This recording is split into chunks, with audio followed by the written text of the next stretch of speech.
Muito bem, então muito boa noite. Permitam-me saudá-los de uma forma muito especial, começando pelos nossos dois governadores de Portugal, do meu distrito, o Sérgio Almeida, e o governador do distrito 2080, bem como todos os convidados que ele trouxe para esta reunião, que é extremamente importante para nós. É a última sessão do Rotary Talks do ano 2020, que ao longo destes meses, 6 meses, nós tivemos connosco companheiros de vários países. Eu recordo aqui da Inglaterra, de Malta, da Argentina, Alemanha, Finlândia, México, Brasil, Uganda, Espanha, França e Itália. Companheiros e palestrantes, muitos deles destes países não eram rotários e quiseram estar connosco para nos deixarem também uma mensagem, não só para nós rotários portugueses, mas para também os nossos parceiros que estão connosco neste programa. Antes de passar a palavra a quem direito, que é o nosso governador, para uma saudação e que depois certamente ele também vai transferir a palavra para o nosso governador italiano, queria-vos deixar apenas uma nota dizendo-vos da satisfação que é estar convosco nestas sessões. E porque estamos numa quadra muito especial de Natal, que aceitem uma saudação amiga, um abraço fraterno, com os votos de que realmente tudo corra do melhor possível. Aos nossos convidados, tanto de Portugal como de Itália, bem-ajam por estarem aqui presentes e certamente que vamos ter mais uma sessão inesquecível e que realmente todos nós vamos usufruir da experiência destes dois profissionais da saúde, tanto na área da gestão, como o caso do nosso amigo, para debater o tema de hoje, como para outros que vão ter a ocasião de falar. Minhas senhoras e meus senhores, meus caros companheiros, a palavra é agora do nosso governador Sérgio Almeida.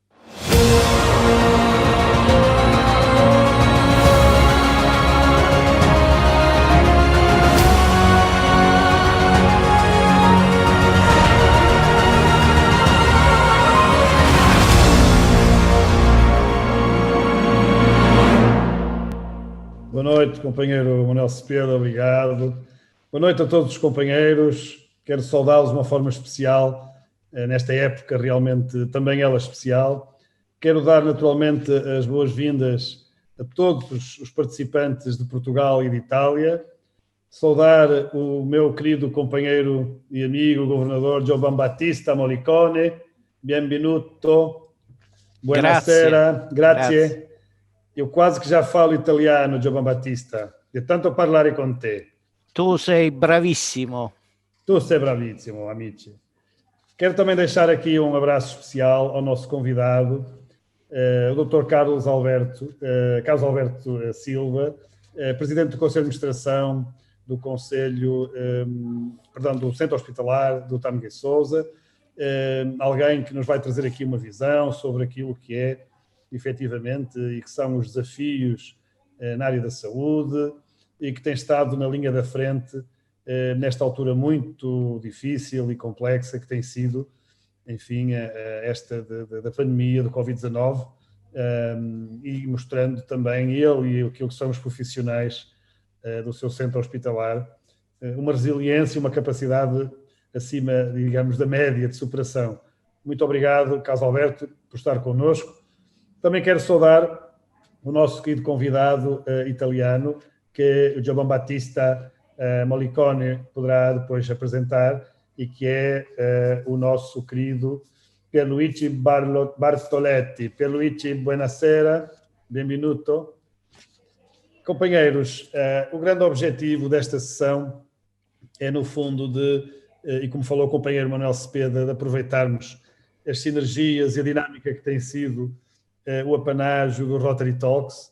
Criamos uma dinâmica que é aberta à sociedade, que é relevante que é relevante e que é, no fundo, atual. Os temas que temos trazido são temas que estão alinhados com o tema do mês em Rotary Internacional. Este mês de dezembro estamos a falar no mês que é dedicado à prevenção e ao tratamento das doenças. O mês de novembro foi o mês da Rotary Foundation. Então nós ligamos aqui estes dois temas para podermos debater também aqui a questão da saúde, que é, enfim, uma das áreas muito acarinhadas por todos os rotários de todo o mundo. O objetivo nesta sessão é que eu e João Batista, juntamente com os nossos convidados, possamos trocar, intercalar aqui, enfim, as opiniões, a partilha, com uma visão portuguesa e com uma visão italiana da mesma questão que é a saúde.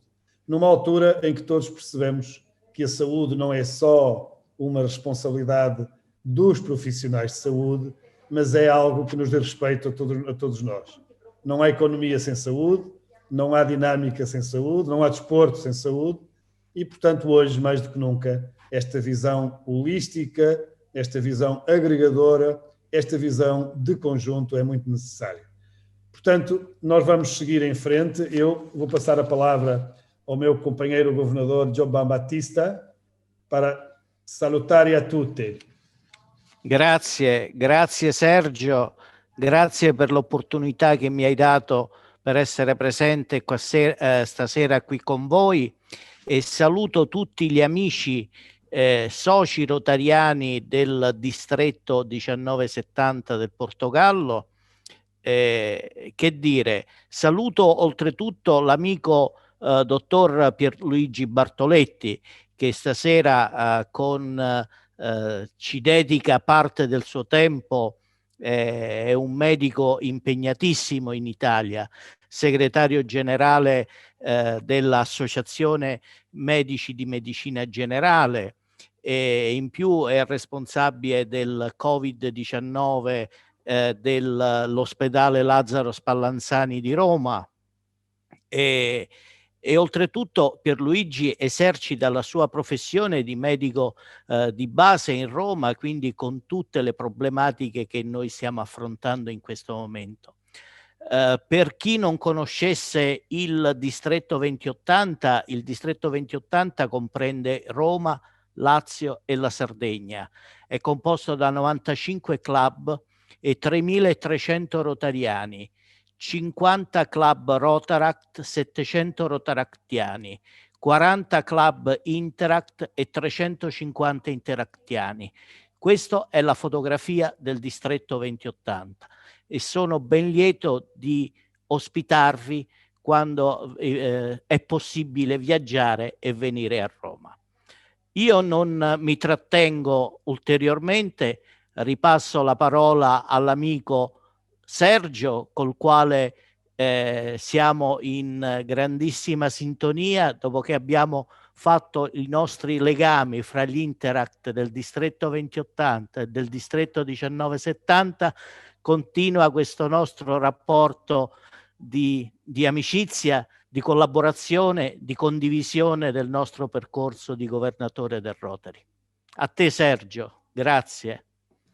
Grazie a te, querido gobernatore. La verdad es que desde San Diego y yo, Giovan Battista, estamos con esta sintonía. Giovan Battista también es médico y, como explicó, gobernador del Distrito 2080, como nós já conhecemos. E, portanto, Giovan Battista, eu creio que este ano rotário ainda vamos ter a oportunidade de estar juntos, beber un vinho.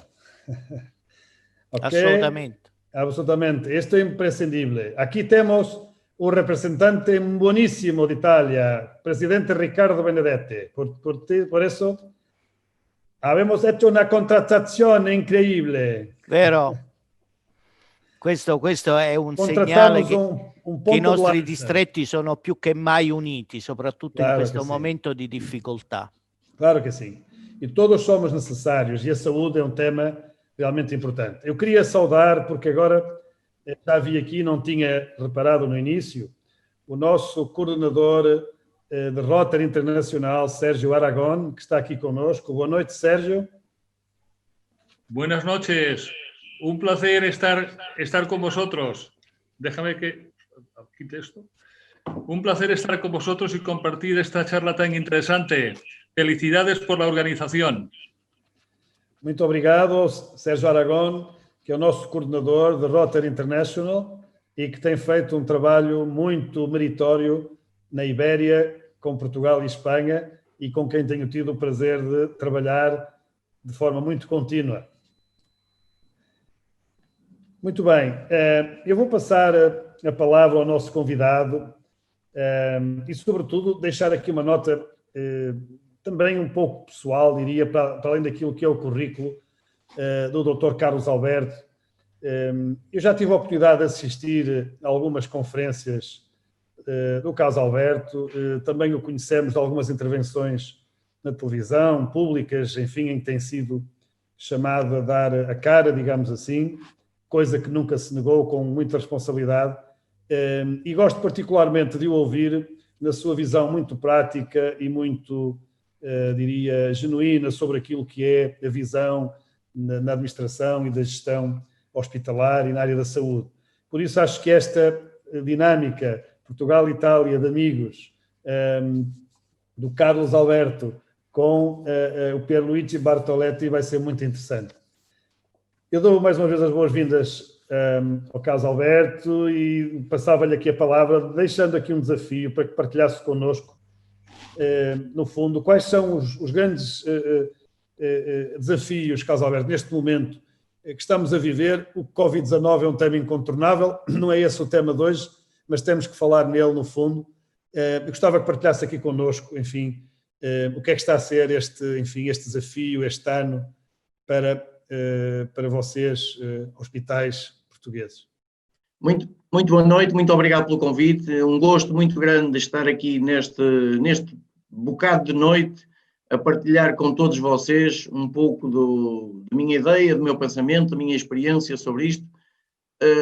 E curiosamente, quando o Sérgio me falou da possibilidade de estar aqui a falar convosco e sobretudo, juntar Portugal e Itália, há aqui uma curiosidade que logo me deixou ainda mais motivado para falar, que tem a ver com a intensidade que nós vivemos este ano, a experiência da Itália. A Itália foi para nós o primeiro choque, depois do vírus vindos da China.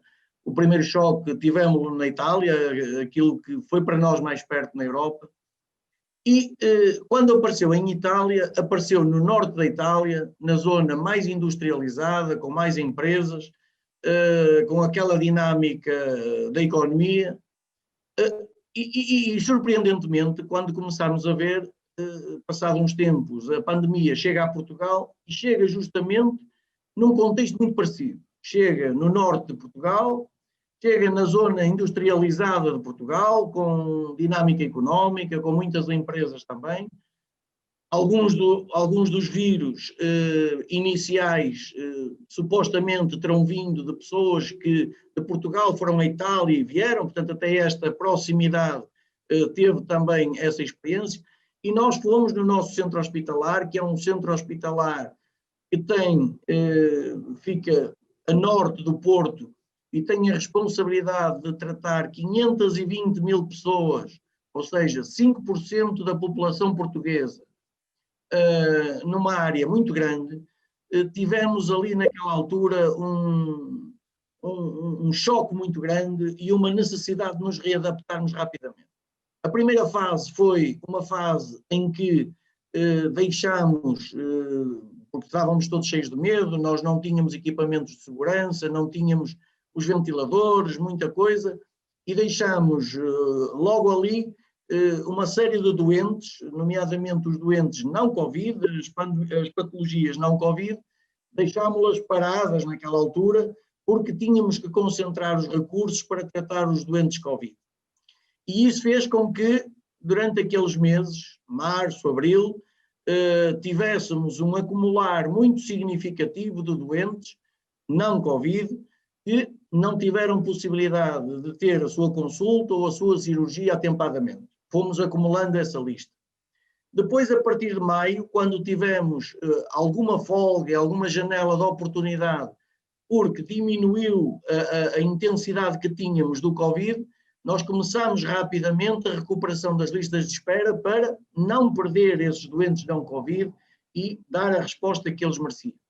E esse processo foi-se desenvolvendo até setembro, mais ou menos, quando começou a surgir a nova fase da pandemia. E nessa fase da pandemia, muito mais intensa, essa segunda fase da pandemia foi muito mais forte, muito mais doentes internados e muito mais doentes em cuidados intensivos. E nós, no nosso hospital, tivemos uma particularidade muito significativa, eu julgo que é muito pouco frequente.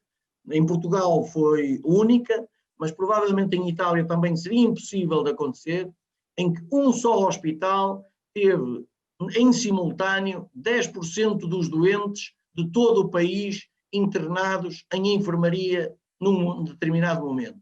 Nós, que temos um hospital com 400 camas, nós tínhamos 235 afetas ao Covid naquela altura. E foi uma fase realmente muito difícil, que implicou dos profissionais uma readaptação, uma abnegação muito grande. Mas essa fase está passada, está felizmente menos pressionante e temos o Natal à vista. Vamos ver como é que vamos passar esta fase do Natal para olharmos o ano 2021 de outra forma. Quando o Sérgio me fala das perspectivas para o futuro, porque eu falei do passado, das perspectivas para o futuro, naturalmente que nós estamos todos muito expectantes do que será o resultado das vacinas, porque não sendo a resolução definitiva do problema, é pelo menos uma luz que se abre no fundo do túnel, por forma a que possamos pensar novamente em ir a Roma, sem nenhum problema, possamos ter a ideia de voltar a visitar os nossos familiares. Eu tenho a minha mãe há cerca de 2 meses em casa, em casa dela, eu não vou ver a minha mãe há 2 meses. Muitas das pessoas têm passado por fatalidades nesta altura, em que os familiares morrem, em que os familiares sofrem consequências gravosas, e toda esta pandemia nos tem provocado danos muito significativos. O que eu penso é que nós nunca mais vamos ser iguais, pelo menos nos próximos tempos. Eu, quando digo nunca mais, o ser humano tem sempre muita capacidade de se readaptar e nunca podemos dizer, em definitivo, não seremos mais os mesmos. Mas certamente nos próximos anos nós vamos ser muito diferentes. Nós não vamos mais ter o mesmo à vontade nas viagens, em ir a restaurantes, em ir a lugares de diversão, sem termos os receios de uma eventual contaminação. Portanto, vamos levar muito tempo. E depois, preocupa-me também o que vão ser as gravosas consequências económicas. Porque eu estou a trabalhar num hospital, a minha responsabilidade é tratar doentes, mas eu vejo que há muitas empresas que vão ter muita dificuldade de recuperar rapidamente os seus clientes, recuperar os seus negócios, e portanto eu julgo que o próximo ano vai ser um ano muito difícil. Se por um lado temos uma janela de oportunidade boa, de esperança com a vacina, vamos ter também muitas dificuldades económicas, muita gente no desemprego e o apelo a um sentimento que eu sei que é muito caro nos rotários, de solidariedade, de amizade, de proximidade, de partilha, vai ser absolutamente fundamental, porque há um receio muito grande que eu tenho, que é a sociedade que se está a construir ser uma sociedade mais baseada em novos egoísmos e menos baseada em novas solidariedades. E este é um esforço que todos nós temos que nos esforçar por combater, porque se não formos capazes com a nossa própria ação, com o nosso exemplo e com a capacidade de dia a dia levarmos estas práticas para os nossos amigos, para os nossos familiares, vamos provavelmente arrepender-nos no futuro por termos contribuído para a criação de uma sociedade muito mais fraturante, muito mais crispada e muito mais egoísta, em que as pessoas, não mais do que serem solidárias, vão estar com o dedo apontado a acusar, porque há muitas coisas que nesta altura trazem dificuldades. E nestas alturas de dificuldades, se não houver a todos os níveis uma atitude muito responsável, muito séria e de humildade e solidariedade, eu acho que vai ser muito difícil e provavelmente vamos nos arrepender à frente. Muito obrigado, Carlos Alberto. Aqui trouxe-nos alguns desafios que o setor da saúde enfrenta e não só todos nós. Vamos voltar daqui a um bocadinho ao Carlos Alberto para falarmos mais sobre a saúde, sobre aquilo que são, no fundo, enfim, aquelas dinâmicas que só acabamos por assistir nos noticiários ao que está a acontecer, mas que na sua pessoa nos pode, enfim, partilhar essas histórias de superação dos técnicos profissionais, não é? Também terá com certeza para contar, apesar das dificuldades, um final feliz. Obrigado. Passo a palavra ao governador Giovan Battista Mollicone para dar sequência e para poder continuar com o seu convidado, o Dr. Pierluigi Bartoletti. Giovan Battista. Grazie governatore Sergio. Io con molto piacere ho l'onore di presentare il dottor Pierluigi Bartoletti, che come vi ho detto prima è segretario nazionale della Federazione Italiana di Medicina Generale, nonché coordinatore dell'unità speciale Covid-19 presso l'Istituto Nazionale di Malattie Infettive Lazzaro Spallanzani di Roma, nonché lui è un medico di medicina generale che esercita la sua professione, presso lo studio di Roma, ed è stato fino a qualche giorno fa anche vicepresidente dell'Ordine dei Medici della provincia di Roma e provincia. A voi Pierluigi Bartoletti, che ci parlerà delle attuali sfide della medicina. Pierluigi. Eccomi, mi sentite bene? Tanto Perfetto. Buona notte a todos e obrigado per lo convite, poi il mio portoghese finisce qui, nel senso che vi ho preparato una frase di circostanza. Parlo... Obrigado. Obrigado, veramente, grazie veramente. Ma diciamo che stasera è una cosa molto interessante perché parliamo di due situazioni, due paesi che stanno in Europa. E noi parliamo dall'Italia, che è il paese che all'inizio era, diciamo così, il focolaio numero uno anche al mondo. Io l'ho vissuta dall'inizio questa epidemia, già da febbraio noi stavamo in campo e piano piano questa è un'epidemia che all'inizio si è diffusa come una malattia ospedaliera. Mi ho utilizzato i medici, ho utilizzato anche i malati per diffondersi. Noi abbiamo avuto molti morti fra i medici, abbiamo circa 260 medici che sono deceduti, oltre agli infermieri e a tutti gli operatori. Dall'inizio ad oggi io penso che un po' in tutta Europa noi abbiamo sottovalutato l'impatto di questa malattia, che era una malattia annunciata da molti anni, perché noi aspettavamo il Big Flu già a fine millennio.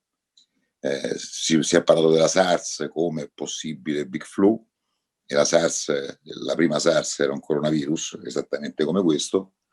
Poi noi pensavamo che il Big Flu fosse l'influenza suina e invece il Big Flu è arrivato adesso. Questa è una malattia quindi che, diciamo così, è entrata in Europa. C'è chi dice diciamo così, c'è chi dice che il ceppo più virulento era quello tedesco, però il fatto sta che in Italia, nel nord Italia, la diffusione della malattia si è fermata grosso modo a Roma nella prima fase. Abbiamo avuto una prima fase che era un'infezione ospedaliera che ha colpito molto gli anziani, che era una malattia che ha colpito poco le famiglie, almeno a Roma, nel centro Italia. Invece nel nord Italia la diffusione è stata anche nei cluster familiari, per usare un termine tecnico. Poi con l'estate faccio un minimo di storia anche per capire se abbiamo analogie fra noi e il Portogallo, per vedere insomma se i problemi sono comuni. Diciamo l'estate, diciamo così, che noi pensavamo che col clima, infatti è successo, il virus circolasse meno. È finita l'estate, quindi finite le vacanze, quello che è successo è che il virus ha totalmente cambiato il posto dove si diffondeva. Non soltanto gli ospedali, anzi meno sugli ospedali, ha continuato a diffondersi sulle case di riposo, ma è entrato nelle case di tutti. Quindi noi da settembre in poi, fino a oggi, noi abbiamo un numero di casi che sono soprattutto dei cluster domiciliari e familiari. E questo ha comportato un altro problema, perché se la prima fase l'impatto è stato fortissimo sugli ospedali, poi ha colpito la Lombardia e il Veneto, che sono due regioni italiane molto attrezzate come posti letto ospedalieri. Però le caratteristiche di questa malattia, il fatto che a febbraio-marzo non c'erano cure specifiche, non ci sono neanche adesso le cure specifiche, però a febbraio-marzo c'era proprio, non c'avevamo nessuna informazione circa l'efficacia o meno di alcuni farmaci.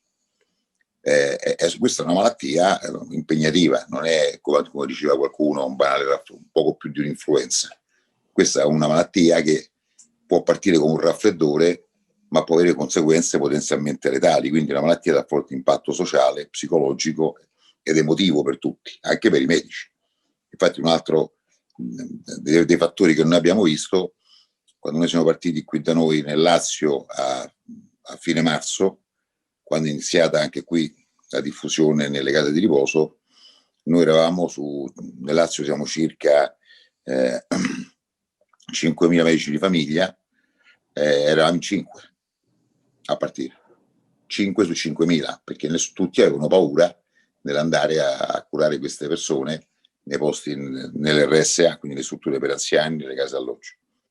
Ma anche adesso non siamo moltissimi, siamo circa 300 che lavoriamo in tutta la regione Lazio per andare a visitare le persone. Quindi il problema di questa malattia, questo è un fenomeno da una parte sanitario molto grave, dall'altra sociale, perché poi uno dei sentimenti che è uscito fuori dal coronavirus è l'egoismo.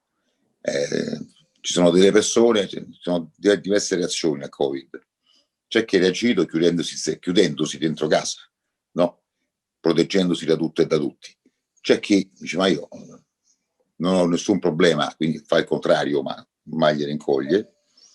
E c'è chi invece cerca di razionalizzarla. Diciamo che sintetizzando, l'esperienza che abbiamo passato che ancora deve finire, perché adesso noi siamo nella stagione invernale e quindi da un punto di vista di probabilità io non mi aspetto cose molto buone, anche perché arriverà tra poco anche l'influenza qui da noi, penso in Portogallo anche mi auguro che non arrivi, però tutti gli anni arriva l'influenza, quindi anche quest'anno arriverà l'influenza.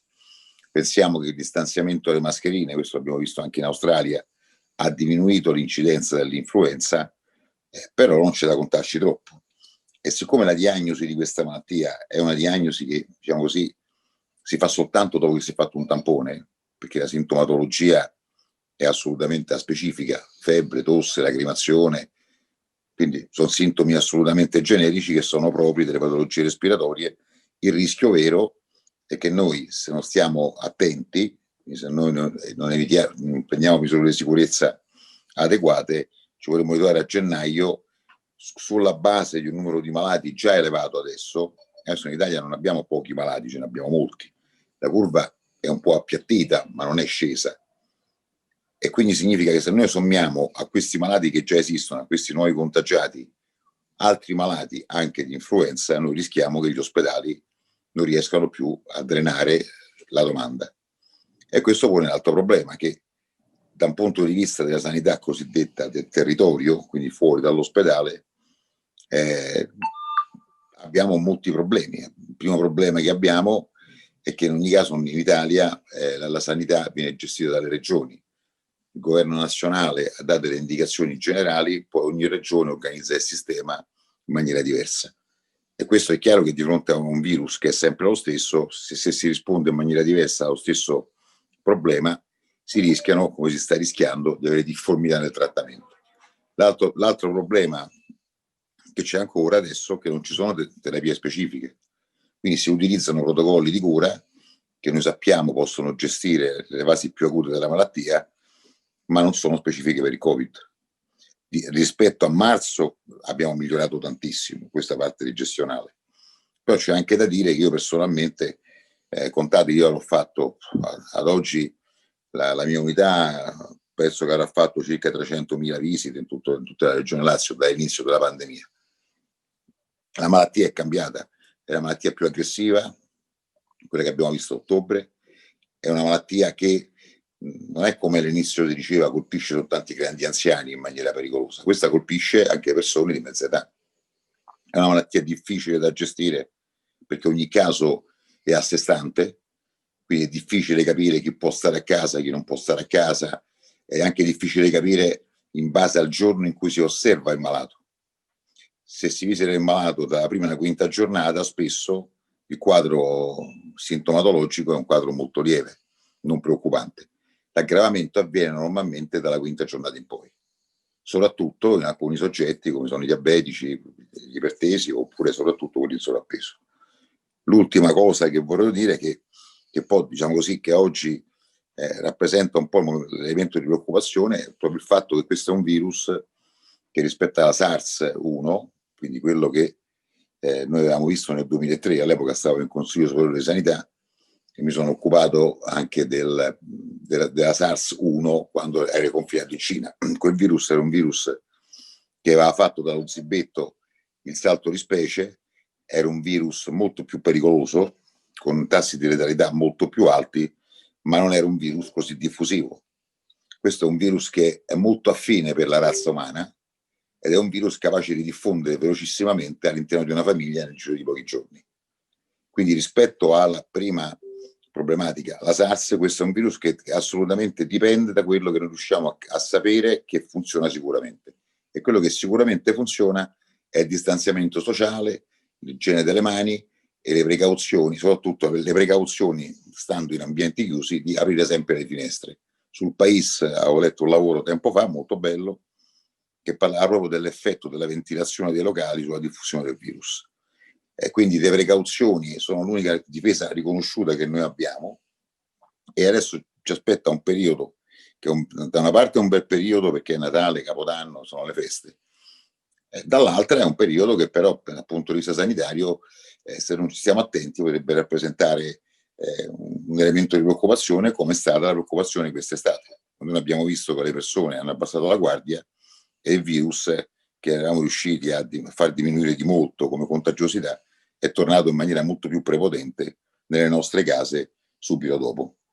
Poi anche qui speriamo che arrivi, il vaccino sta arrivando, il 27 dicembre inizia in Europa la campagna di vaccinazione, almeno nei paesi del nord Europa, in Italia cominceremo a vaccinare il 15 gennaio, ci sono farmaci specifici allo studio, noi abbiamo a Spallanzani in sperimentazione diverse sostanze proprio specifiche su Covid, quindi diciamo che abbiamo fatto passi avanti enormi, neanche un anno come terapia. Però ancora ad oggi manteniamo alta la guardia perché se no rischiamo che poi alla fine, diciamo così, il tempo necessario per fare i vaccini a tutti, se non stiamo attenti adesso, noi rischiamo di fare altri morti, perché questa è una malattia pericolosa ed è una malattia che non va mai sottovalutata. Pierluigi, secondo te che cosa ha funzionato nella sanità e cosa non ha funzionato in questo periodo?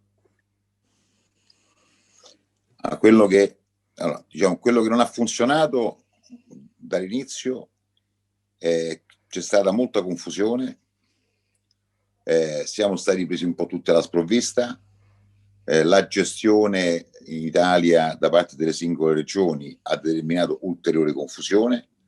Basta pensare una cosa, questa è una malattia che esiste, noi a Spallanzani furono quella di cinesi a gennaio, se ve lo ricordate, i 2 cinesi che venivano da Wuhan, e noi dovevamo già sapere che c'era un problema. Non abbiamo fatto molto, ci siamo un po' illusi che poi questa cosa passasse. Non abbiamo preparato un piano pandemico. Nel 2003, mi ricordo quando lasciai il Consiglio Superiore di Sanità, lo lasciai e c'era un progetto di un centro nazionale di malattie infettive italiano e c'era un piano pandemico che è stato approvato. Noi non abbiamo un piano pandemico, in Italia non c'era un piano pandemico, cioè c'era ma non è stato mai attuato. Ed è chiaro che di fronte a una pandemia di questa portata, non avere un piano pandemico ma affrontare in ordine sparso ha determinato all'inizio soprattutto molti morti che nelle case di riposo e anche dagli operatori sanitari che secondo me si potevano evitare. Bene, grazie Pierluigi. Io cedo di nuovo la parola all'amico governatore Sergio Almeida. Grazie governatore Giovan Battista, grazie a Pierluigi.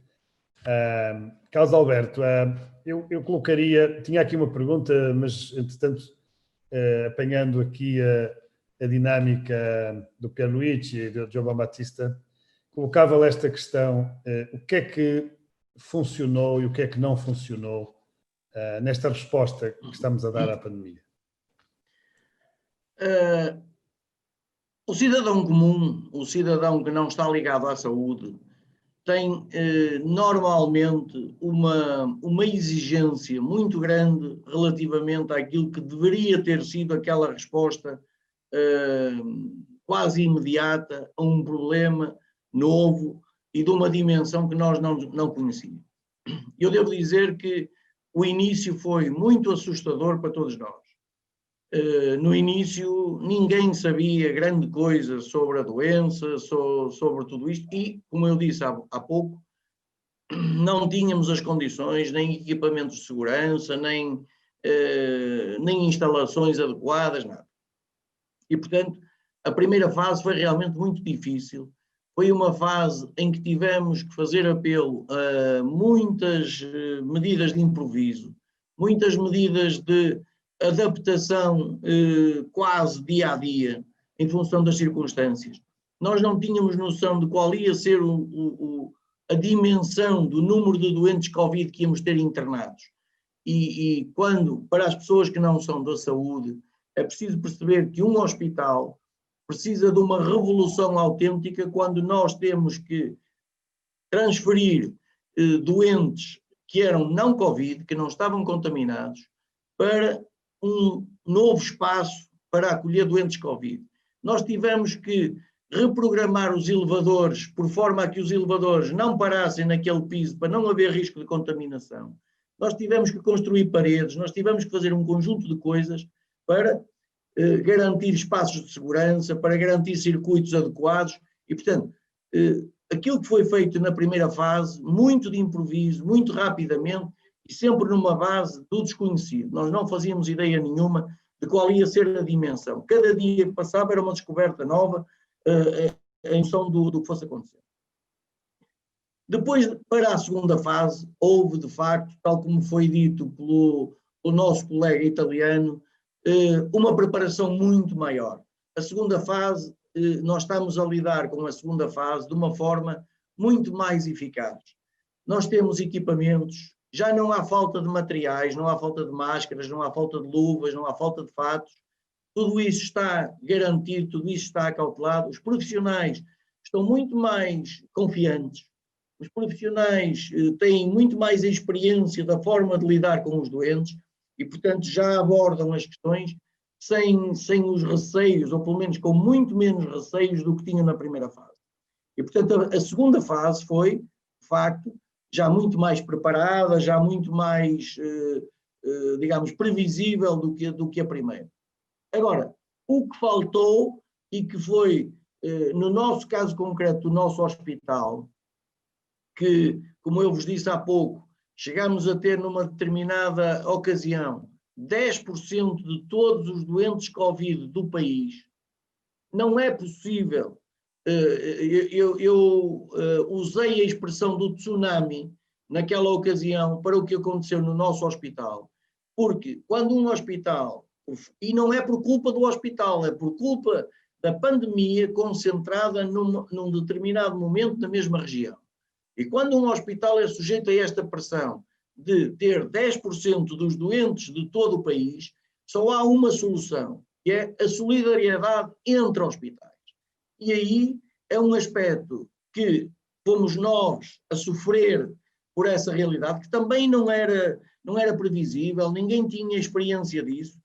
E depois, quando nós nos vimos confrontados com aquela realidade, a ter que transferir doentes, a pedir ajuda aos outros hospitais para transferir doentes, aí mostra-se uma das virtudes do trabalho em rede, onde se faz apelo aos outros hospitais públicos, porque nós somos um hospital público. Em Portugal o sistema é maioritariamente assegurado pelos hospitais públicos, mas nesta altura nós tivemos que fazer apelo também a hospitais privados, hospitais do setor social, a todos aqueles que tivessem disponibilidade para acolher doentes que nós tínhamos dificuldade em ter dentro das nossas instalações. E, portanto, esta foi uma aprendizagem que nós tivemos, que, num certo sentido, não correu tão bem na resposta imediata, porque também não era previsível que isto pudesse acontecer, mas também serviu de aprendizagem para os outros. Todos os outros hospitais que passaram a ter a pressão depois do nosso, já não foram sujeitos à mesma carga, porque muito antes de atingirem o determinado nível de saturação, começaram a ter a solidariedade dos outros para transferir doentes. E, portanto, o que eu diria é, o que funcionou bem, sobretudo na segunda fase, foi o termos muito mais equipamentos, muito mais, ou seja, não se poupou em dinheiro, gastou-se o dinheiro que era preciso gastar. O orçamento foi sendo reforçado para isso. Contratámos mais profissionais, porque também tivemos muitos profissionais infectados, e o que falhou, num certo sentido, foi não ter uma resposta solidária tão rápida da parte dos outros hospitais para poder transferir os doentes na quantidade que eu precisava. Mas também há aqui que perceber, e o Sérgio conhece-me, o Manuel Cepeda conhece-me, e portanto sabem que eu tenho uma visão normalmente otimista das questões. E há aqui uma razão otimista, uma razão bondosa, que esteve na base desta dificuldade que tivemos e de uma coisa que aparentemente correu menos bem, que é, nesta segunda fase, nós já não paramos a atividade relacionada com os doentes não Covid, nós continuamos a garantir o tratamento dos doentes Covid, o que fez com que todos os hospitais ficassem com muito mais dificuldade de libertar as camas que pudessem permitir o tal gesto solidário de ajudar os outros hospitais. E, portanto, o que é que eu diria?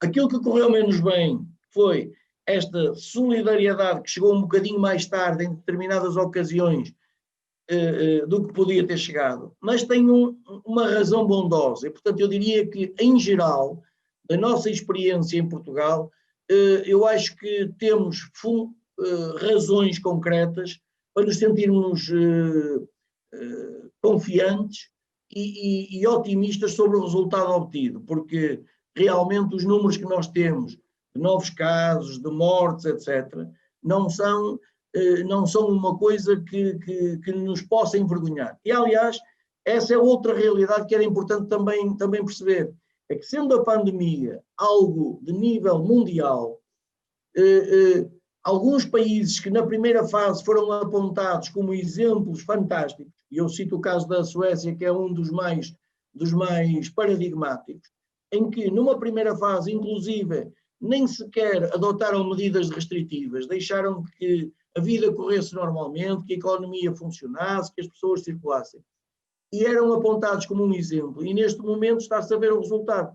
A República Checa foi outro caso, em que numa primeira fase também tinham sido apontados como um bom exemplo pelo uso da máscara desde muito cedo, desde o início. E nesta segunda fase já não foi assim. Ou seja, mesmo depois as medidas que vão sendo preconizadas por uns e por outros são muito diferentes em cada caso. O que significa que não há razões, não há verdades absolutas. Não há nada que, nem ninguém que possa dizer esta medida é melhor que aquela ou esta atitude neste momento nós temos da parte da saúde as profissionais a pedir para intensificar a restrição da vida e as pessoas no lado da economia, seja dos restaurantes, seja do turismo, seja da indústria, a pedir para abrir a economia. E, portanto, isto significa que o desafio é muito grande e às vezes colocar a questão do que correu bem e o que correu mal, como se estivéssemos a falar do mundo de pretos e brancos, torna-se muito complicado, porque de facto nós estamos aqui numa situação em que temos que fazer uma gestão no cinzento, nem é preto nem é branco, para podermos garantir em equilíbrio uma vida que vá funcionando. e realmente foram e são, não é, muitos desafios, Carlos Alberto, de algo que não estava nos nossos planos e que eu recordo-me em março, quando tudo isto começou e que tivemos que ficar confinados. Eu vivo em Esmoriz, mesmo aqui na praia, pertence ao Var, e nós ficámos fechados. Eu pensei, bom, daqui a 15 dias vamos continuar.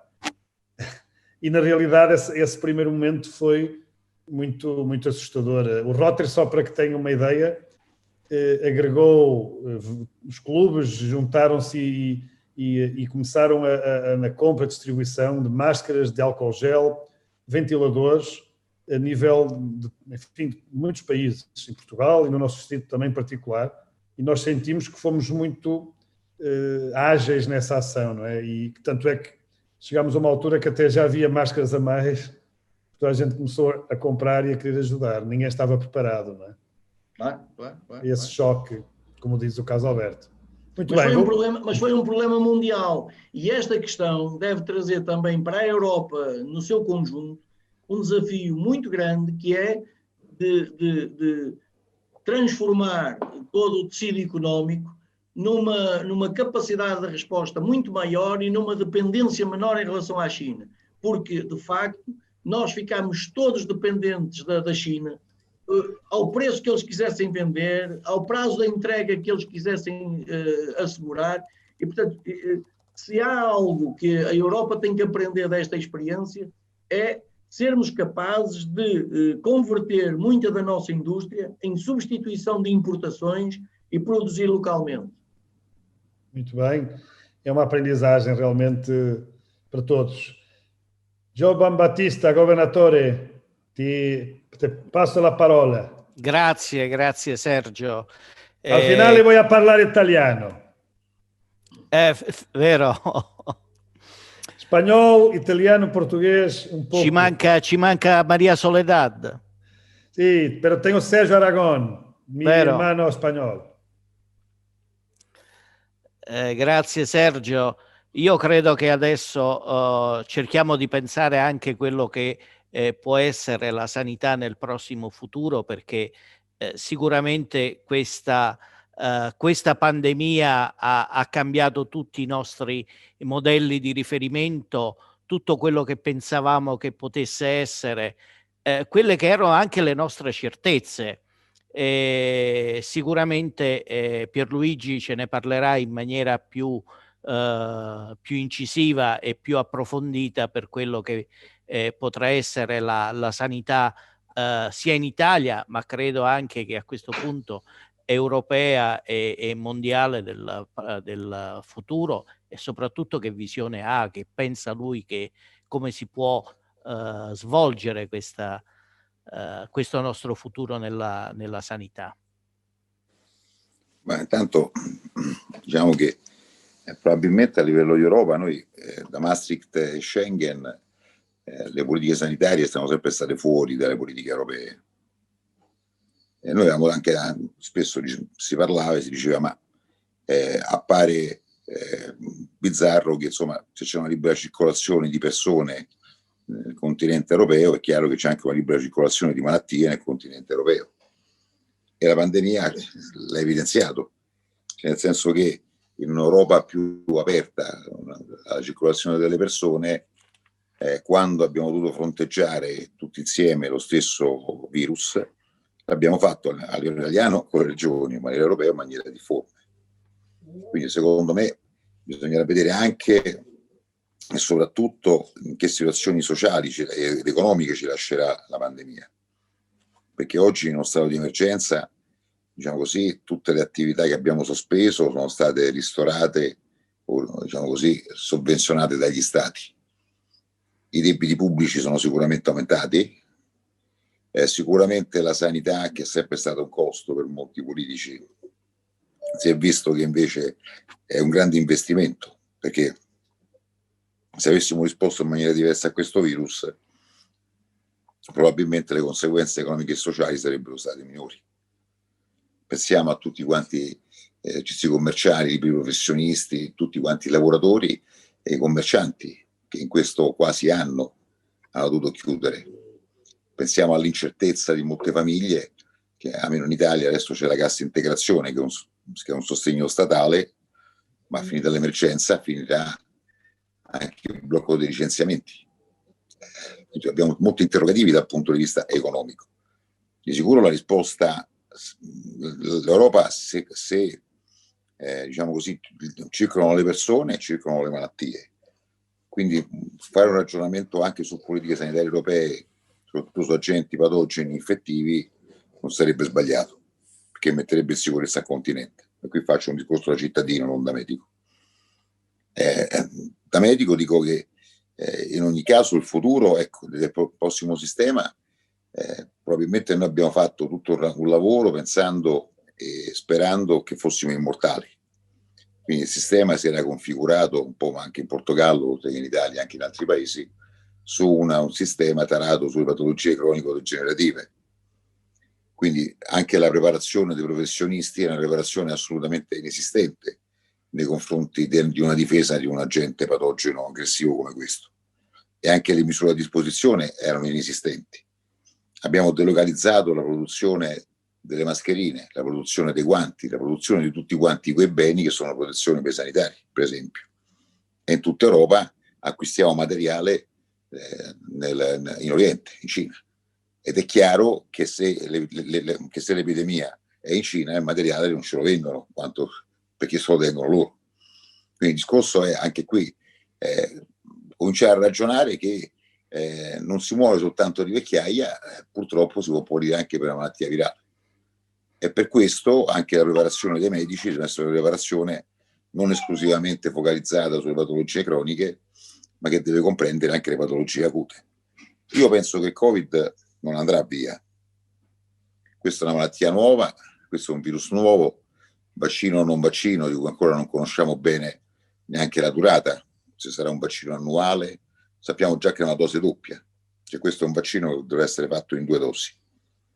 Non sappiamo quanto dura l'immunità, non sappiamo se il vaccino protegge dalla malattia o protegge dalla malattia grave.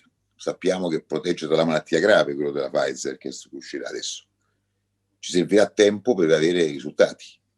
Nel frattempo io penso che fra un anno, se abbiamo vaccinato tutti e se il vaccino è realmente efficace, così dicono, io penso che fra un anno chi avrà un po' di febbre, perdita di gusto e olfatto dovrà fare un tampone per Covid. Questa ormai è una malattia che esiste. Tra un anno, fra 2, fra 3, fra 4. Quindi è chiaro che abbiamo portato una malattia che, ripeto, è una malattia complicata, difficile, perché questo lo dico da medico, non è assolutamente banale valutare se quel paziente si aggraverà o meno. Ci saranno i farmaci specifici? Sì, ma a costi non indifferenti. Gli anticorpi monoclonali, il Regeneron americano, quello che ha fatto il presidente Trump, e anche un altro tipo di anticorpo che è prodotto adesso qua dalla Glaxo in Italia, è un anticorpo molto efficace, dicono anche questo, monoclonale, ma anche questo avrà costi non indifferenti. Quindi diciamo che la sfida prossima sarà nell'organizzare un sistema di cure che tenga conto non soltanto delle patologie croniche, ma anche di possibili patologie acute ed epidemie. Gestire il Covid nei prossimi anni, ripensare anche un po', questo vale soprattutto per l'Italia, perché poi in Portogallo ci sono anche dei colleghi che sono andati a vivere in Portogallo perché si vive molto bene, il clima è bellissimo e si sta bene in Portogallo. Riccardo Benedetti ci sta, quindi non ci conosciamo, però penso che se sta lì e non sta qui ci sarà un motivo, quindi diciamo che è tutta un'altra cosa. Bisogna rivedere anche le politiche sugli anziani. Cioè, qui in Italia noi abbiamo sviluppato una politica sugli anziani che l'RSA, no? Che sono diventati grandi focolai. Quindi bisogna rivedere anche da un punto di vista sociale, di gestione della malattia, degli anziani che non sono malati, perché non tutti gli anziani sono malati, sono persone che stanno bene, in buona salute, bisogna cominciare a ragionare in termini anche di edilizia sociale.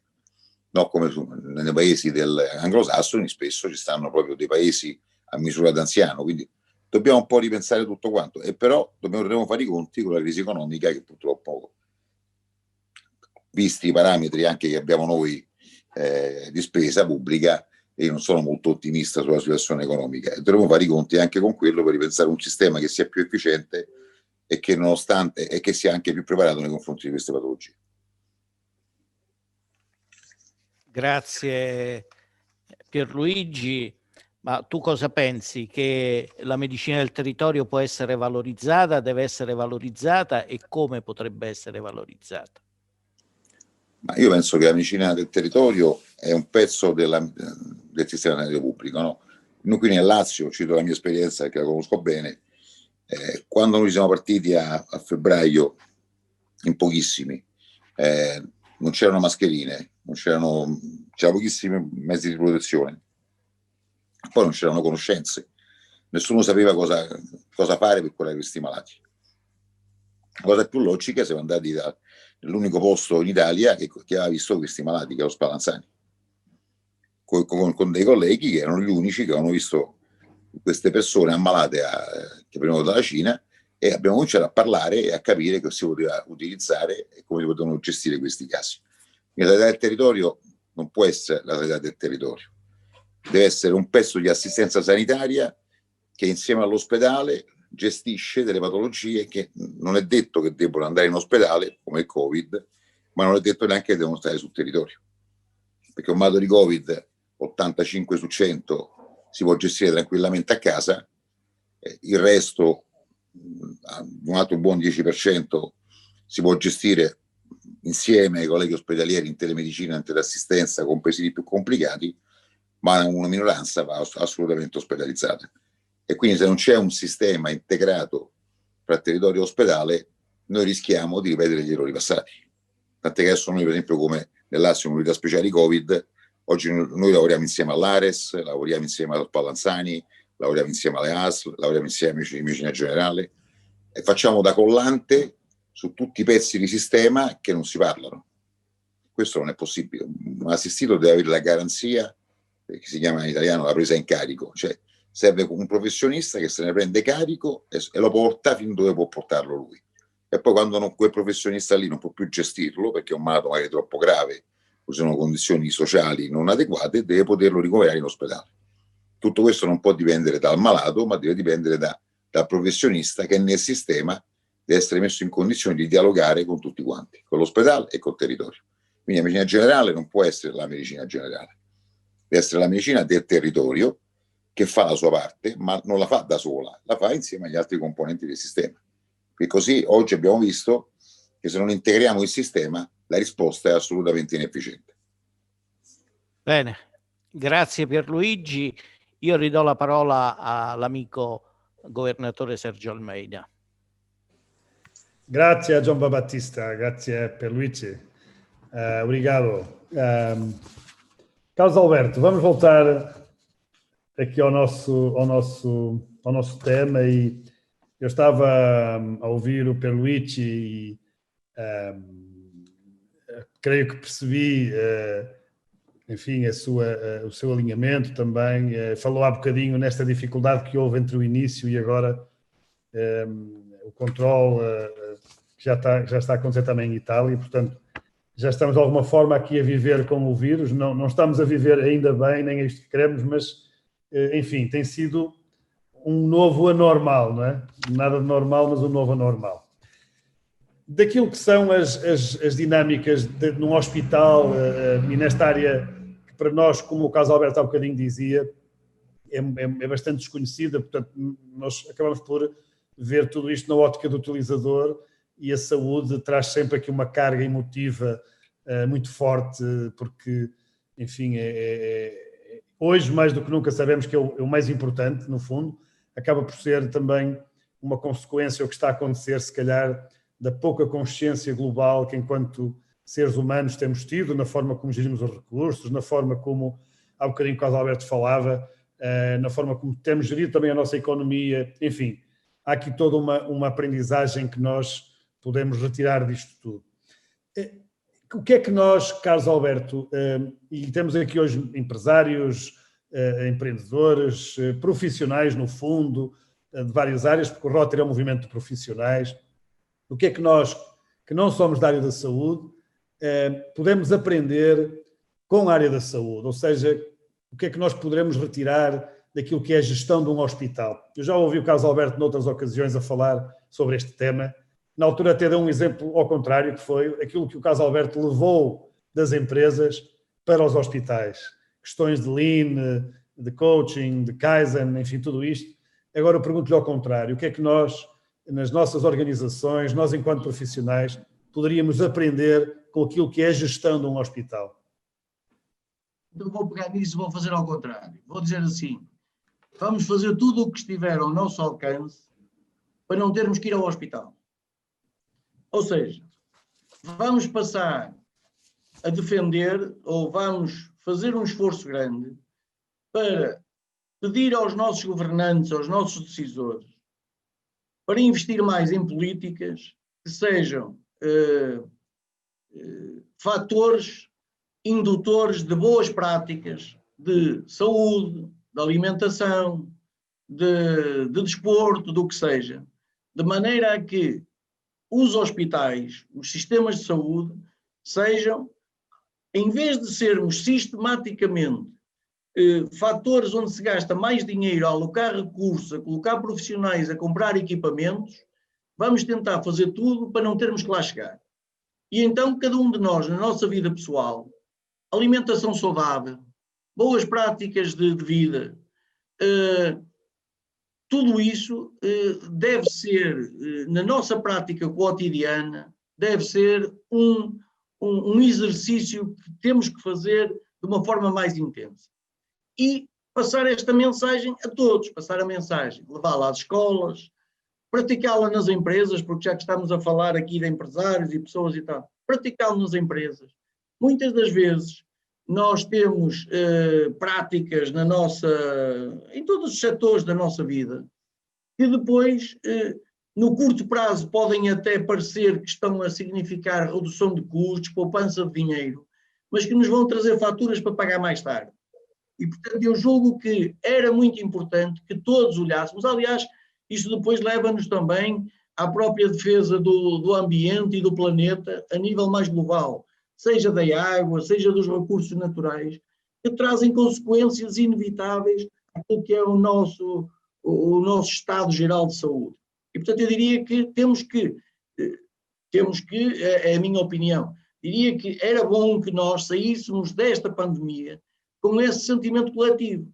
Mas, sendo eu otimista, devo dizer que não estou convencido que isso vai acontecer. Portanto, eu vejo os telejornais a serem abertos com notícias catastrofistas, as pessoas à procura das pequenas falhas dos hospitais, das listas de espera, etc. E pouco preocupadas em valorizar aquilo que é efetivamente importante. E este é um aspecto que eu acho que está ao nosso alcance. Qualquer um de nós pode fazer isto. Qualquer um de nós pode não dar cobertura, não dar espaço, não dar audiência a essas abordagens que são da coisa simples, da espuma dos dias, e fazermos análises mais refletidas, mais profundas. E depois na nossa vida, a tal questão da alimentação, a tal questão o tabaco, o açúcar, o sal, o exercício físico, todas essas coisas que no fim vão fazer. E repare, eu dito isto na saúde, eu dizer isto num hospital, pode parecer até paradoxal, quando estou a falar para empresários, porque parece que estou a afastar clientes, num certo sentido, a dizer, eu quero diminuir a minha atividade. Mas o que se passa é que a saúde tem de facto um contexto muito diferente de tudo o resto e ganharíamos todos mais se não tivéssemos que ter uma afluência tão grande às instituições de saúde. Não é? Eu já não falo em Portugal, que é um exemplo mau na afluência à urgência. Nós somos dos países com maior taxa de afluência às urgências do mundo, que é uma coisa que não faz sentido, somos maus nessa gestão. Mas isto passa por uma consciência coletiva muito grande. E esse é um exercício que vocês, até em termos de todos os distritos derrotários, num certo sentido podem intensificar, porque está ao nosso alcance fazer isto. Às vezes estamos à espera que sejam os outros a fazer, quando temos coisas que podemos ser nós a fazer. Carlos Alberto, aqui agradeço a partilha. Agora, em jeito de brincadeira, deixe-me só pedir-lhe que estas recomendações de não comer chocolates, não beber vinho, apareçam só depois do Ano Novo, está bem? É que nesta altura de confinamento, aquela garrafeira lá em casa tem levado um grande rombo, digamos assim, e, portanto, eu entendo exatamente o que está a dizer, todos nós somos parte ativa. E a minha pergunta ia também noutro sentido. O que é que um hospital, o que é que a gestão hospitalar pode ensinar a uma organização? Como disse há pouco, os rotários são profissionais das várias áreas, portanto, ensino, saúde, empresarial, desporto, arte, enfim, tudo o que possa imaginar, desde que sejam profissionais de mérito e bons seres humanos, serão com certeza rotários.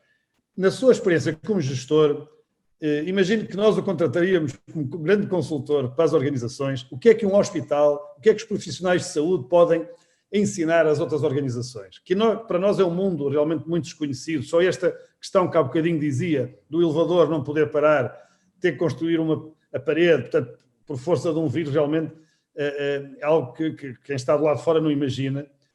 O que é que esta gestão, estes profissionais nos podem ensinar a nós, às outras organizações?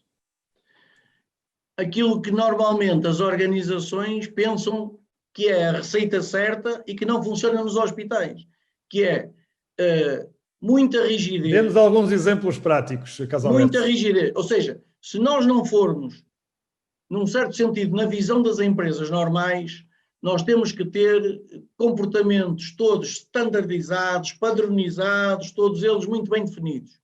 Nos hospitais nós temos que fazer apelo a algumas regras, sim, mas a uma flexibilidade e a uma capacidade de improviso muito grande. Cada doente é um caso diferente, cada intervenção cirúrgica obriga a que o cirurgião tenha que intervir de uma forma que muitas das vezes ele não sabe o que vai encontrar, tem que agir no momento. As empresas normalmente não são assim, as empresas normalmente são coisas que fazem algo de muito standardizado, de muito repetitivo, sempre igual. Nos hospitais nós temos cada doente que aparece na urgência com uma perna partida, não tem necessariamente que ter o mesmo tratamento, porque a perna partida umas vezes parte de um lado, outras vezes parte do outro, outras vezes solidifica, outras vezes tem que ir ao bloco cirúrgico, outra vez tem que ter a aplicação de algum componente externo. Portanto, eu diria que a mentalidade para uma flexibilidade permanente, sem que isso se transforme no caos, é algo que tem que estar presente na nossa cabeça. Nós não podemos, apesar de grande dimensão, apesar de termos doentes e casos que aparentemente são parecidos, é muito difícil encontrarmos dois casos iguais. Quando nas empresas, normalmente, quando eu vou fazer um par de luvas, um par de sapatos, etc., eu consigo fazê-los repetitivamente e muitas vezes iguais, com linhas de produção, etc. E, portanto, como conceito geral, uma grande necessidade de espírito flexível, de adaptação rápida, sem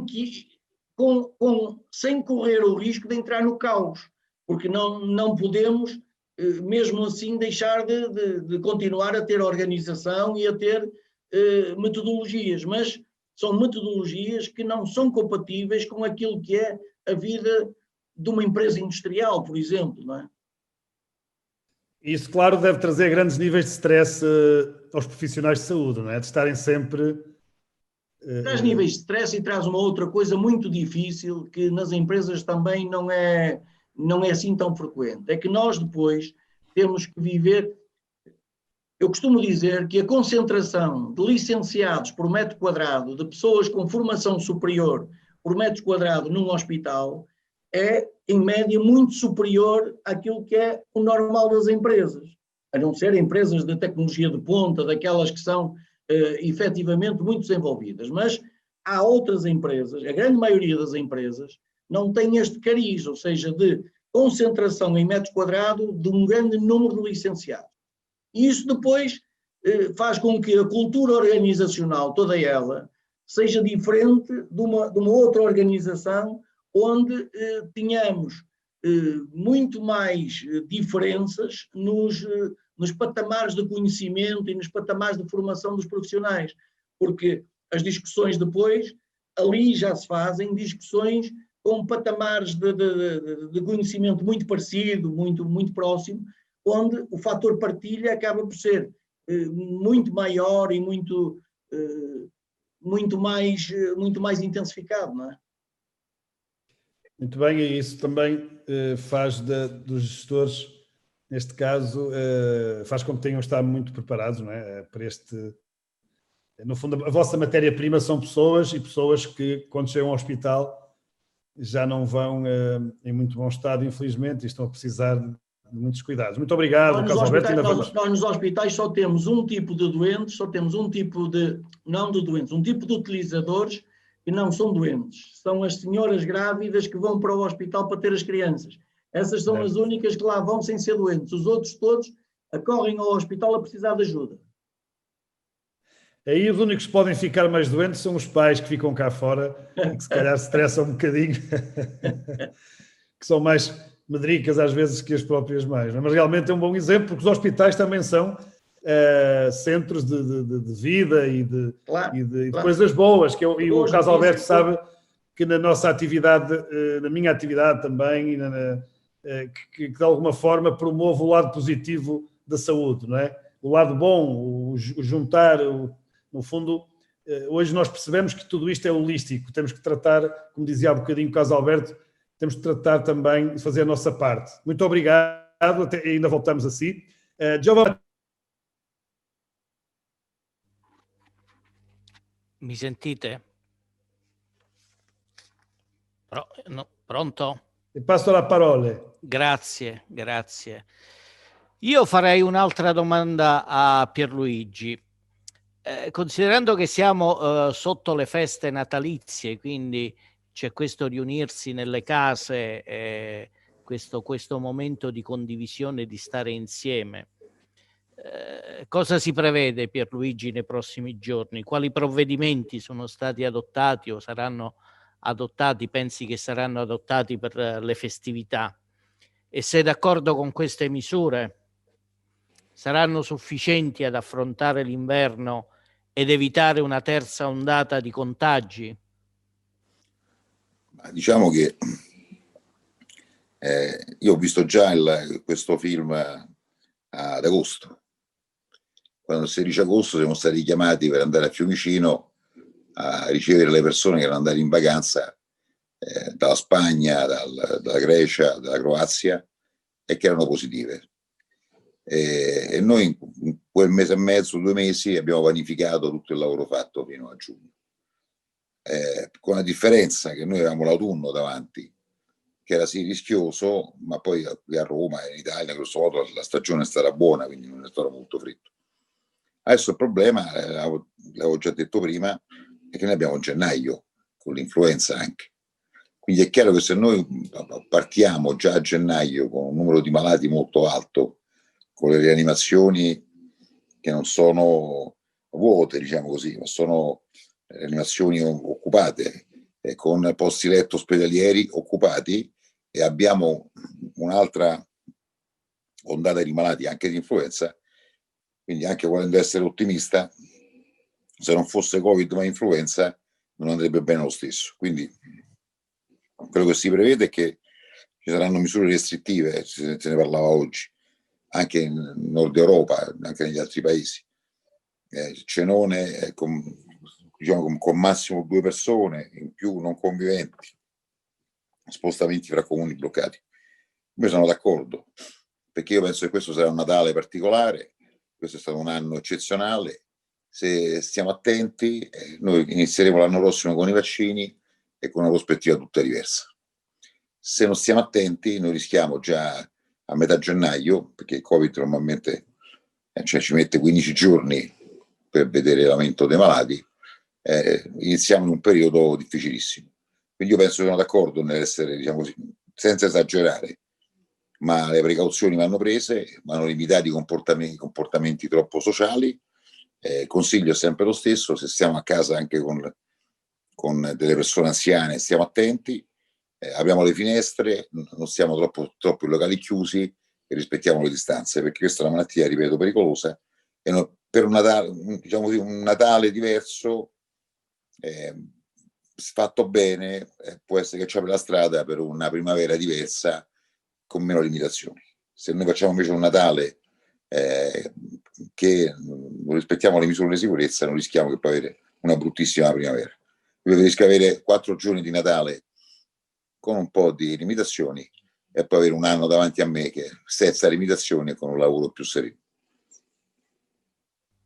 Pierluigi, pensi che le diverse zone climatiche dell'Italia, in questo caso Italia o Portogallo, possono incidere in maniera diversa del diffondersi del virus?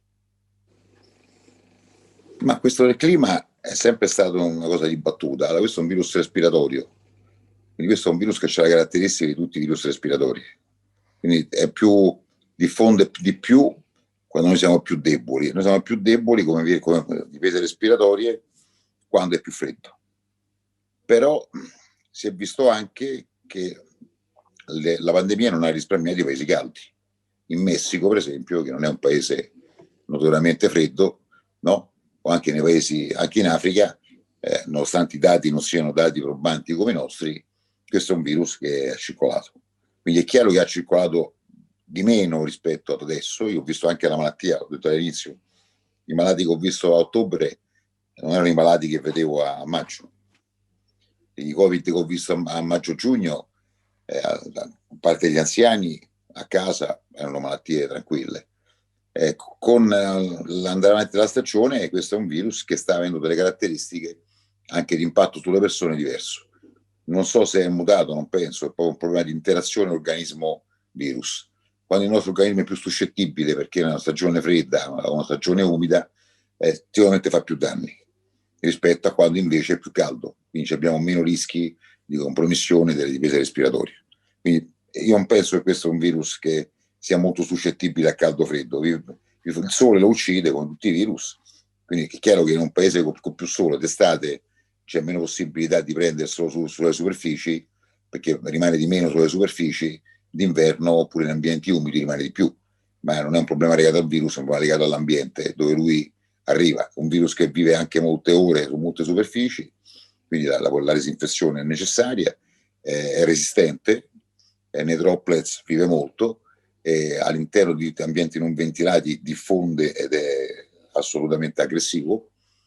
Quindi diciamo che io non vedo differenze del comportamento del virus rispetto al clima. Posso vedere differenze della diffusività del virus rispetto al clima perché il sole, il caldo, quindi asciugando le secrezioni, asciugando l'umidità e irradiando col sole, il sole è un perfetto igienizzante e igienizza, quindi tutto là. Però nei paesi caldi il virus da persona a persona diffonde esattamente come nei paesi freddi. Bene, grazie Pierluigi. Io direi che faccio una piccola chiusura, vero Sergio? Così poi passo la parola a te per la conclusione.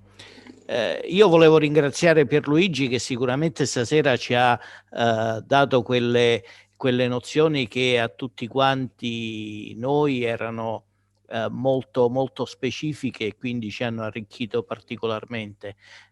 Come ringrazio Carlos Alberto che ha fatto questa esposizione molto, molto precisa, ma soprattutto volevo dire che in questo momento sicuramente c'è bisogno di Rotary più che mai.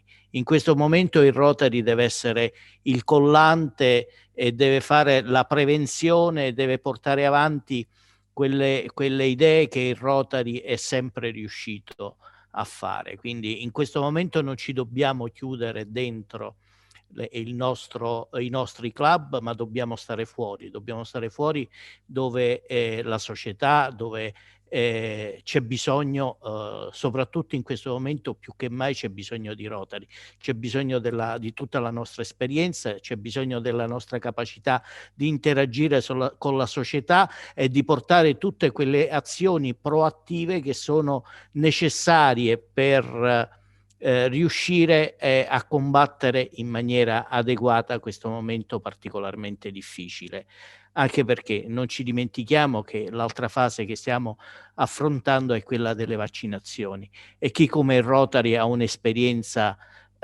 di anni, di decenni di vaccinazioni con la polio. Quindi anche in questo momento di vaccinazioni io credo che il Rotary deve scendere in campo, deve portare la nostra capacità di essere presente, la nostra esperienza con le vaccinazioni per essere di aiuto alla nostra società. Volevo ringraziare Sergio, ma volevo ringraziare anche il governatore Sergio Aragon che è presente con noi questa sera. Lo ringrazio moltissimo, tutti gli amici rotariani del distretto 1970, ma ho visto che ci sono anche diversi rotariani del 2080. Mi fa piacere abbracciarvi virtualmente tutti quanti e dicendo insieme a voi che speriamo che andrà tutto bene, che questa pandemia finisca quanto prima e ci faccia tornare a vivere il Rotary e la nostra vita quotidiana come abbiamo sempre fatto. Ringrazio Sergio per questa opportunità di questa sera che ci ha dato, e soprattutto Pierluigi che questa sera è stato con noi e ci ha portato il suo bagaglio di esperienza sul campo. Grazie a tutti e buon Natale e buone feste a tutti quanti. A te Sergio. Obrigado Giovan Battista, grazie. Grazie a Pierluigi. Carlos Alberto, vamos para a parte final e ia-lhe pedir de uma forma muito concisa uma palavra para nós, enfim, que estamos a maioria aqui fora do setor da saúde, sobre o futuro. O que é que podemos esperar do futuro? Nós dois falamos aqui do século XXI, a saúde, que na realidade está muito focada no tema atual e que já sabemos, enfim, que depois de ultrapassarmos isto, teremos com certeza outros desafios. Mas neste momento, que palavra que nos podia deixar para despedida sobre o futuro que nos espera, este futuro mais próximo? O futuro, na minha perspectiva, é um futuro com esperança, porque, de facto, sobretudo quando começamos a ver que a vacina está aí muito perto, e hoje a vacina aparece quase como a solução para todas as questões. Aparece como a resposta para a redução dos casos na pandemia pura e simples, aparece como a solução para podermos ter as empresas a funcionar com outro ritmo, com outro dinamismo, com outra ambição.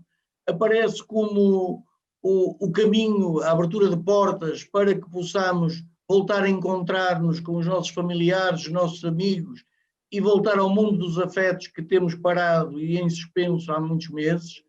Aparece como uma oportunidade de negócios para coisas novas. Enfim, eu julgo que com este aparecimento da vacina há um conjunto de novas situações aos vários níveis que nos vão trazer um pouco mais otimistas, na minha perspectiva, para os próximos tempos. Agora, não estou convencido, e volto a dizer isto, não estou convencido que a seguir a sociedade tenha dado o salto que era preciso dar. Nós precisávamos de sair daqui, desta pandemia e desta crise coletiva, precisávamos sair com um espírito diferente, construtivo e amigo e solidário. E não estou totalmente seguro que isso vai acontecer, porque acho que as dificuldades que estão aí para aparecer, sobretudo do ponto de vista de pessoas com desemprego, de pessoas que precisam de apoio, inclusive de alimentos, de roupa, precisavam de ter uma onda coletiva que fizesse com que todos nós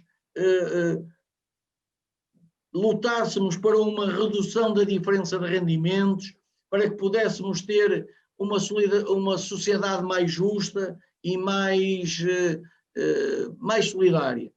Não estou seguro disso, mas pelo menos os próximos tempos, parece-me a mim que temos aqui razões fundadas de otimismo.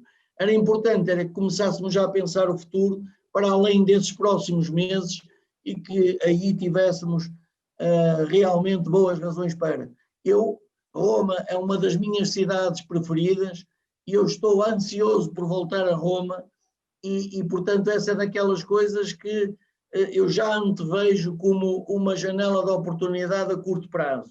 Mas temos que pensar para além disso. Não é? Carlos Alberto, muito obrigado pela sua presença. Ficaríamos aqui muito mais tempo a ouvi-lo, a ouvir o Pierluigi Bartoletti, o Giovan Battista, e hoje, no fundo, trouxemos uma visão de dois países, de duas realidades que no mapa podem parecer distantes, mas que no afeto, no carinho que nos une e, sobretudo, nesta humanidade que nos aconchega, estão muito próximas. Isto é o Rotary, é a abertura de uma oportunidade de partilharmos ideias, partilharmos, sobretudo, experiências, com esta ligação profissional, solidária e também daquilo que é um tema da atualidade incontornável, que é da saúde. Eu vou deixar aqui um desafio a Giovan Battista. Voglio lasciare la convite per visitare Portogallo e fare vero scambio di esperienze con gli ospitali. Io pure ti aspetto a Roma, vi aspetto a Roma tutti quanti. Sim, o Carlos Alberto, Giovan Battista é médico e, portanto, vamos fazer aqui uma ponte com os hospitais, com o Pierluigi, com o Carlos Alberto. Carlos Alberto, quando vuoi, le porte sono aperte, come si dice quest'anno. O Carlos Alberto já é rotário de coração e, portanto, nós temos esta ponte, Carlos Alberto, no mundo de realmente, inclusive, e naturalmente na área da saúde, temos muitos rotários na linha da frente, como é o caso do Giovan Battista, que está aqui connosco, e de outros rotários também do nosso distrito, que hoje estão aqui, que já vi a assistir. Companheiros, foi uma sessão bastante, mais uma, muito interessante, e em primeiro lugar, ela é interessante pela vossa presença. Vocês são os atores principais, são aqueles que realmente trazem o brilho e trazem a força àquilo que é o Rotary Talks. Dar voz, dar oportunidade a profissionais de vários países, de várias áreas, como falou no início o companheiro Manuel Cepeda, já tivemos aqui oradores de mais de 10 países, participantes, creio que de mais de 15 países também, e vamos continuar a abrir esta oportunidade e fazer com que o Rotary Talk seja um ponto de encontro de todos aqueles que se, enfim, interessam não só por si, não só pelas suas famílias, mas também pelo futuro do planeta e da humanidade. Eu, como temos cá o nosso coordenador, o Sérgio Aragón, gostava de lhe pedir, uma vez que estamos na época natalícia, também uma altura, enfim, de afeto, que nos deixasse uma mensagem final, enfim, para todos nós e companheiros dos distritos 1970 e 2080. Sérgio, aliás, Sérgio, que tens um nome que gosto muito do teu nome, tens um nome muito bonito, deixa-me dizer-te. Muito obrigado, Sérgio. Felicidades por esta organización y por esta ponencia. Anche voglio dire che molte grazie al presentatore de Italiani, a Gian Battista, anche a Pierluigi y también a Carlos Alberto per questa magnifica presentazione che si è fatto, perché personalmente la situazione, devo dire che la situazione che si è vissuto all'Italia, che si sta vivendo attualmente all'Italia, è praticamente la stessa che viviamo cada giorno qua alla Spagna. È praticamente lo stesso problema, abbiamo le stesse difficoltà e pertanto la spiegazione che ha donato il dottore Pierluigi e Carlo Alberto sono informazioni per noi molto prossima e pertanto compartiamo questa situazione. Molte grazie a tutti e per me personalmente è stata un'esperienza fantastica e troppo importante. Muito obrigado, Sérgio. Obrigado, grazie Sergio. Il Rotary oggi ha aperto opportunità nel cuore della persona. Hoje o Rotary abriu oportunidades nos nossos corações também, pela época que é e sobretudo, por o que já foi aqui dito, por estes dois profissionais de mérito que estão na vanguarda, na linha da frente da dinâmica da saúde. A saúde e os profissionais são também, estão no pensamento dos rotários. O Rotary tem feito muito este ano por tudo aquilo também que é o combate à Covid-19, tem tido, enfim, um apoio fortíssimo através de todos os clubes, dos companheiros espalhados pelos 4 cantos do mundo. E, portanto, para esses profissionais que estão a dar a sua vida, o seu dia-a-dia, muitas das vezes colocando em risco as suas próprias famílias, que nós sabemos, enfim, que hoje, se calhar, já mais, uma forma mais controlada, como foi dito aqui, mas que estiveram na linha da frente, quero dizer, no fundo aqui, e penso que falo em nome de todos os rotários presentes, que nós estamos convosco, estivemos no início, vamos estar agora e vamos continuar, porque esta é a história de Rotary há mais de 100 anos. Rotary tem estado no mundo, com o mundo, nas alturas mais difíceis. Esta é uma grande, enfim, é um grande desafio, é uma altura de grandes provas também, e nestas alturas vem ao de cima o nosso caráter e os nossos valores. Como dizem os americanos, when the going gets tough, the tough gets going. Lembro só que no sábado às 9h30 da noite temos o nosso Natal Rotário. Todos os rotários do mundo estão convidados. Vamos ter 3 momentos musicais fantásticos, desde violino, piano, canto. Vamos ter momentos de partilha de projetos do Rotary, do Rotaract e do Interact, é para a família rotária. E vamos ter um convidado especial e também um momento solidário muito especial em direto, onde vamos surpreender alguém com a solidariedade e com o apoio dos clubes. Não está, enfim, essa pessoa não está de modo algum à espera do que vai acontecer e vai estar connosco. Vai ser uma surpresa muito, muito bonita que nos vai aquecer os corações nesta altura, porque para os rotários nós só conseguimos estar bem se os outros também estiverem. Eu hoje saio daqui muito bem porque sinto que este grupo e estas pessoas que aqui estiveram, estes companheiros, estes convidados, foram realmente muito importantes para nós trazermos a mensagem não só para Rotary, mas também à sociedade e às comunidades. Muito obrigado pela vossa presença. O Rotary vai continuar a abrir oportunidades em 2021. Tenham um bom Natal, boas festas e, sobretudo, em segurança, para que dentro em breve possamos estar juntos e não de forma virtual, mas de forma presencial, trocando afetos e abraços naquilo que é também uma necessidade do ser humano. Um abraço e até breve. Muito obrigado pela vossa presença.